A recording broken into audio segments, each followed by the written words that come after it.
Pour entrer dans le vif du sujet de ce campus, on va demander à une étoile de nous rejoindre. J'ai bien dit une étoile, c'est désormais son titre. Il est danseur à l'Opéra de Paris, créateur de spectacles, membre du jury de Danse avec les stars. Ici, on aime les artistes qui aiment la création. Merci d'accueillir François Allu. Salut François. Salut. Bonjour. Danse, on va se mettre devant peut-être. Oui, alors je sais pas faire ça, mais... Bah si, on a dit qu'on faisait une petite intro ensemble. Danseur à étoile depuis 1 mois. Bravo, d'abord. Bah merci beaucoup, c'est gentil. Merci. C'est cool. À l'issue du spectacle d'une représentation de la Bayadère, je crois. C'était le ballet, il me semble, oui. Hein, il me semble aussi. Quand vous êtes sur scène, on va se tutoyer. Quand tu es sur scène, tu as l'impression d'être un interprète ou un créateur? Alors, tout dépend de ce que j'interprète ou de ce que je crée. Par exemple, quand je suis danseur à l'Opéra de Paris, quand je vais faire la Bayadère, on va me demander d'exécuter une chorégraphie.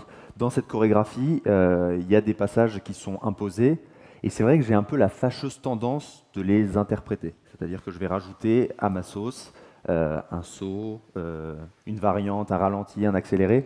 Mais pour moi, c'est hyper important parce qu'en fait, on est interprète, on n'est pas des ouvriers de la danse. On n'arrive pas, on pointe, merci, au revoir. Pour moi, c'est hyper important de se dire, on m'a confié une chorégraphie. Avant moi, il y a plein d'autres interprètes dans l'histoire de la danse qui ont fait leur choix. C'est important pour moi, même si mon maître de ballet va me dire, bah, moi, je préfère ci, je préfère ça, de moi y aller et de dire, bah oui, mais si vous m'avez choisi pour ce rôle, c'est parce que je vais apporter une chose qui m'est unique. Donc, disons que là, je vais créer tout en exécutant. Mais c'est un peu casser les codes de l'Opéra de Paris quand même, parce que nous, on a une image, en tout cas en tant que spectateur, de quelque chose d'extrêmement cadré, voire de réglé au millimètre. Oui, je comprends. Bah, disons que... Non, donc on se trompe. Patrick Dupont, par exemple, si on prend son exemple, moi, je change quelques pas, je vais rapporter quelques nuances voilà, ça reste de l'ordre du millimètre. Patrick Dupont, il est arrivé, si vous voulez, il y avait la chorégraphie qui faisait un aller-retour comme ça. Patrick Dupont, il faisait un cercle avec autre chose à l'intérieur. Mais les gens étaient debout. Donc, ça pose la question de qu'est-ce qu'il faut faire? Alors, il faut respecter à la fois la chorégraphie, parce qu'il y a un chorégraphe qui est là, mais en même temps, un danseur étoile ou un individu atypique, c'est ça qu'on aime chez lui, c'est justement son côté où on va se dire, on va le voir, on se dit, mais qu'est-ce qu'il va nous faire ce soir? Et moi, j'aime ce côté où à la fois il y a du cadre, mais en même temps où il y a une part d'improvisation, une part d'inconscient en fait qui vient se mêler à l'instant, et c'est comme ça qu'on peut avoir un moment de grâce. Donc vous improvisez sur le moment. C'est quelque chose qui a été un peu anticipé et qui a été un peu prévu en amont. En fait, il y a des choses, par exemple, typiquement, je vais faire des pirouettes et un jour, je ne vais pas être très droit, donc je vais pencher par là. Si je reste rigide dans ma tête et que je me dis surtout ne te trompe pas et on t'a dit tu finis à genoux comme ça, je vais faire c'est terrible. Mais par contre, si je suis en train de pencher et que je fais hop, hop, hop, vous allez voir que du feu. Oui. C'est pas la chorégraphie, non. Mais le public me dit c'est super. François, c'est pas du tout ce qu'on s'était dit là. C'est vrai, c'est pas maintenant, c'est pas maintenant. C'est une improvisation qui est non, je suis absolument pas respectueux, ça va pas. C'est mal.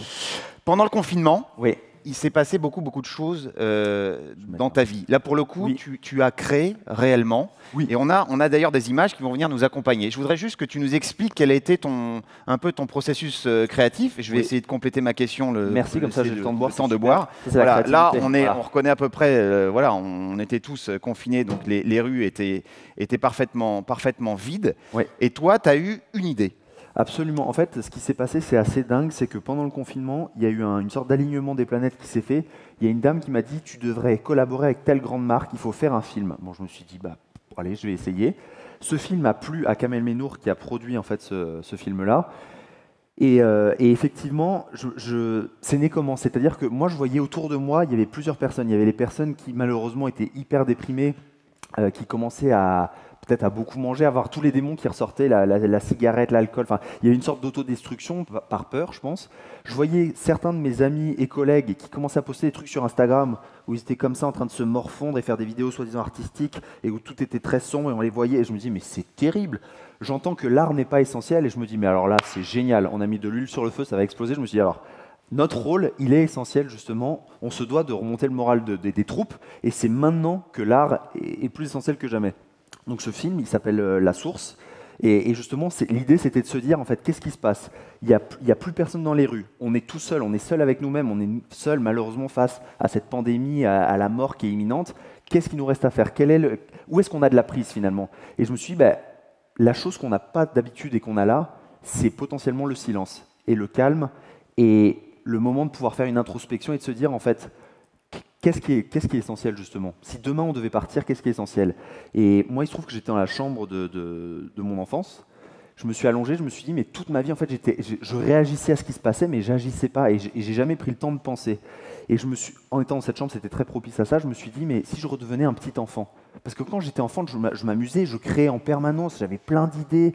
Et là, maintenant, je subis, je me dis, bon, il faut payer mes impôts, il faut faire mes taxes, il faut que j'aille faire ça, et ah oui, il faut que j'aille voir un tel, il faut que j'aille chez le médecin. Et ça brouille, en fait, vachement les pistes. Et là, le fait de revenir à cette enfance, j'ai pu me dire, bah, tiens, on va refaire une vidéo, et puis là, qu'est-ce que je ressens? Ça, c'est une chose aussi, on est complètement déconnecté de nous-mêmes, en fait. On se dit en permanence, il y a ça, on a le cœur qui est comme ça, mais on n'écoute pas, on se dit, ok, il faut que j'aille voir un tel et tout. Et là, je me suis dit, la source, ce film, qu'est-ce que c'est? Surtout à ce moment-là, voilà, où il y a la lumière, c'est le moment, en fait, de calme et de zénitude, où je fais une sorte de prière. C'est le moment où, en fait, on laisse notre lumière intérieure ressurgir, et on se dit, en fait, ok, je suis zen. Gérard Depardieu dit quelque chose que j'aime beaucoup. Il dit il faut faire taire son bruit intérieur avant d'écouter celui des autres. Et j'aime beaucoup ça. Et ça reflète un petit peu ça. C'est l'idée de se dire qu'est-ce qu'il y a à l'intérieur de moi, qu'est-ce que j'ai envie de faire ressurgir. Et finalement, en fait, je suis maître de mon bonheur. On est maître des pensées qui nous traversent. Et voilà, ce film parle de ça. Tu as eu des retours justement après la diffusion de ces vidéos? Oui, l'objectif c'était un peu de rendre un peu la banane aux gens. Ouais, tout à fait. Bah, ce qui est assez dingue, gris, tout était noir, et l'idée c'était de montrer qu'on revenait un peu à l'essentiel, c'est-à-dire à la création, on va dire simple. Évidemment, il faut avoir un petit peu d'ordonnance derrière soi, mais. Ouais, non, ce qui était assez marrant, c'est qu'au tout début, en fait, pendant le confinement, il ne se passait rien. Et j'ai commencé à faire des films avec mon père et ma mère qui me couraient après comme ça. Je disais mais non, je t'ai dit en plan serré, pas en plan large. Bon, et puis ils étaient ils essayaient de me filmer. Bon, j'étais infect. Et donc j'ai fait ça. Il y avait tellement rien qui se passait qu'on a eu un article dans Le Monde pour un tournage à Fussy dans mon jardin. Et je me suis dit, bah ça c'est quand même cool. Et en fait, ça a appelé quelque chose d'autre, qui a appelé quelque chose d'autre. Et finalement, on en est arrivé à faire un film avec un peu plus de moyens. Donc c'était génial. François, quand on crée, est-ce qu'on peut se tromper?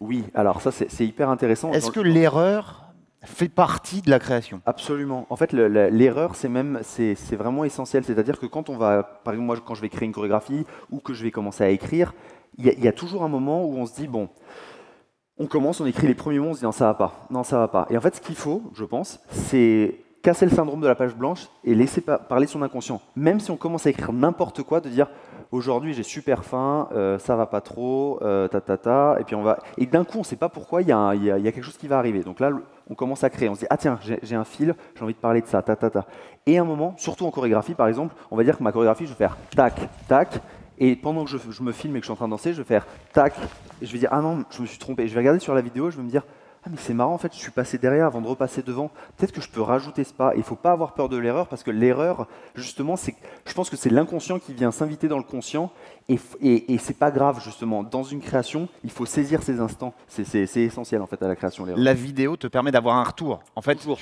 Tu aimes beaucoup te filmer. J'ai un gros ego et je me filme pas pour me regarder, mais parce que c'est très utile effectivement. Parce que quand on est dans sa tête, on ne peut pas se voir en même temps et se dire tiens, je pensais à faire ci, à faire ça.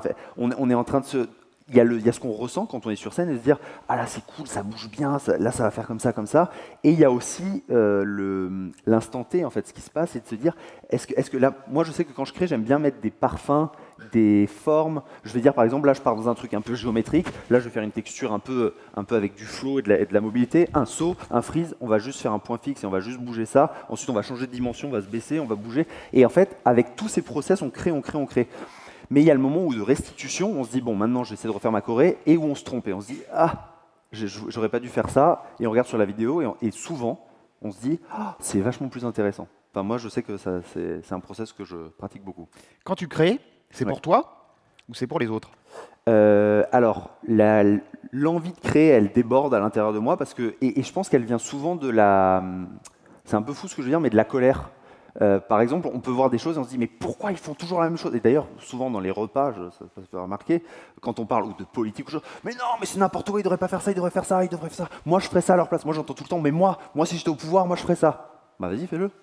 Et là, on se dit non, mais bon, enfin moi, je suis pas politicien ou je suis pas commercial ou je suis pas dirigeant. Bah oui, mais fais-le. Et bon, moi non plus, je suis pas commercial et dirigeant ou quoi que ce soit. Mais moi, mon pouvoir entre guillemets, c'est ça. Moi, il y a des choses qui m'ont énervé, dont j'ai parlé pendant le confinement, et je me suis dit bah moi, qu'est-ce que c'est mon pouvoir? Mon pouvoir, j'étais pas réalisateur, je savais pas que je savais écrire, je savais que je savais danser. Mais je me suis dit, bah, créons quelque chose en fait, parce que c'est le meilleur moyen de revendiquer quelque chose plutôt que de parler. Autant fabriquer, autant faire quelque chose. Et c'est comme ça que ces films sont arrivés. Quand tu crées, Oui. est-ce que tu essaies de raconter une histoire? Ou est-ce que dans ta tête, tu te racontes une histoire? Bah, alors, si on parle par exemple de ce film qui est L'échappée, là ça raconte réellement une histoire, c'était le fantasme de me dire, parce que tout le monde était évidemment un peu au fond du trou, c'était de se dire, et si demain c'était une utopie, et si demain on nous annonçait, parce qu'on attendait que ça, que Castex nous dise, c'est fini, vous êtes libre. Et donc moi je me suis dit, génial, ok on va partir là-dedans, demain on nous annonce que c'est fini, qu'est-ce qui se passe? Et donc dans ce film-là, c'est ce qui arrive, c'est que les premières paroles, c'est d'un geste acéré, il cisaille l'air, ça y est, les cordes du temps qui le retenaient viennent de rompre. Ça c'est le tout début. Et en fait, il y a une espèce de course comme ça après le temps où on court, et en fait, moi je parlais de son amour à ce garçon, qui est en l'occurrence moi, de l'amour perdu qu'il avait, qui était la danse, et en fait à la fin il le retrouve, mais j'avais envie de m'adresser autant aux boulangers, aux banquiers, aux présentateurs, aux personnes de TF1, pour dire voilà, enfin, on va retrouver notre passion et qu'est-ce qui va se passer? C'est pour donner de l'espoir et je pense que tant qu'on rêve, on peut vivre et on peut avancer. Et c'est pour ça que j'ai fait ce film-là. Film et également tu as un spectacle Oui. que tu as complètement, Complètement pensé. jeté, ouais, d'ailleurs. Oui. Complètement quoi? Complètement jeté, c'est le titre. Ah, Spectacle, ouais, voilà. Ouais. je ne savais pas. Donc là où pour le coup, tu es seul dans des salles qui n'ont rien à voir évidemment avec des scènes type opéra Non, de Paris, c'est ça, ouais. une scène comme pourrait être par exemple C'est ça, ouais. Bah, cet amphithéâtre. Ouais, ouais. Voilà, là on voit un extrait. Moi, si je te demande par exemple là de nous créer quelques pas de danse, est-ce que on fait une petite. c'est possible? eh ben, Est-ce on que peut. là, il y a quelque chose qui te vient à l'esprit? Bah, on peut faire quelque Attends, chose. mets-toi peut-être devant. Je me mets là, allez. J'ai peur pour les bouteilles. Bah, on peut faire. D'accord. Non? Mais non, non. Vas-y, vas-y. Non, non. Mais est-ce que là, il y a un début et une fin dans ton esprit? Oui, en fait, il y a. Ou est-ce que c'est vraiment de l'improvisation là comme ça tout? Je suis incapable de le refaire. Non, je l'ai préparé un petit peu avant, je dois dire. En fait, ce qui se passe, c'est qu'il y a une petite histoire, effectivement. Là-dedans, on peut se dire, d'abord, c'est comme si on gonflait un ballon avec tout son corps. Donc, on va faire. Ensuite, on va prendre une épine et on va venir percer le ballon. Donc, qu'est-ce qui se passe? Ça explose. On est projeté super loin. J'arrive pas à tenir sur une jambe. Et donc, on arrive face à la mer. J'ai perdu mon Le micro. micro. Ouais. Voilà. Hop. Donc, ça fait. Poum. Et ce qui est intéressant, par exemple, quand on va créer, on va se dire, je pars sur cette base-là, mais après, on peut nuancer, on peut se dire, par exemple, ce mouvement, là, je bouge de façon intégrale, mais si on se dit, ah, mais si je le décomposais, si ça faisait juste, on n'est pas obligé de faire, on peut faire, ou on peut faire, et après, à ça, on peut rajouter d'autres choses encore plus complexes, c'est-à-dire qu'on peut changer d'univers. Là, je suis face à vous, et je bouge pas, mais on peut aussi dire que je vais gonfler le ballon là, je vais prendre l'épine ici, je vais la planter, ça va exploser là, et en fait, au final, je vais retrouver la mer ici, vous voyez, et on peut bouger comme ça, on peut bouger. C'est William Forsythe qui a inventé ce concept du cube, en fait, de danser dans un cube avec 9 points devant, 9 points sur les côtés, derrière, en haut, en bas. Et donc là, je le fais face à vous, encore une fois, face à ici, mais j'aurais pu aussi décider de faire ici, là-haut, en bas, repartir. Et vous voyez, et là, il y a autre chose qui se passe, c'est pas la chorégraphie de base, mais à la fin, je retrouve la vague. Et là-dedans, il y avait peut-être des choses intéressantes. Je sais pas, j'ai pas vu, j'avais pas la vidéo. Non, mais on va demander au public de se lever, donc non, je Tous plaisante. ensemble, s'il vous plaît. Non, mais si par exemple tu dois juste, moi, je vais m'humilier en plus devant mon. Non, vas-y, on qui est juste fait devant moi. tout doucement. Donc si on fait, voilà, allons-y. On prend le ballon, Oui. on va le gonfler. Exactement. On va prendre une épine à droite. Avec la petite demi-pointe là, ici, comme ça. Oui. Ah oui. Voilà. On pique le ballon. Oui. Donc il y a un petit impact. Pouc, Oui. pouc. Voilà. Ouais. Là, on va être projeté très loin derrière sur une jambe. Ouah, Ouais, je sais pas faire moi. ouah, exactement. Et on voit la mer. Et après on voit la mer. Exactement. On le refait ensemble. Allez. Et on gonfle. On prend, on pique, on est propulsé loin. Et la vague. On peut l'applaudir. Bravo. Merci beaucoup. Merci Bravo. beaucoup. Bravo. Merci beaucoup François. Merci beaucoup. François Allu, danseur étoile à l'Opéra de Paris. Merci beaucoup. La vidéo n'a pas le droit de sortir d'ici, hein, je vous préviens, parce que ma retraite est encore un peu loin, donc je vais essayer de tenir.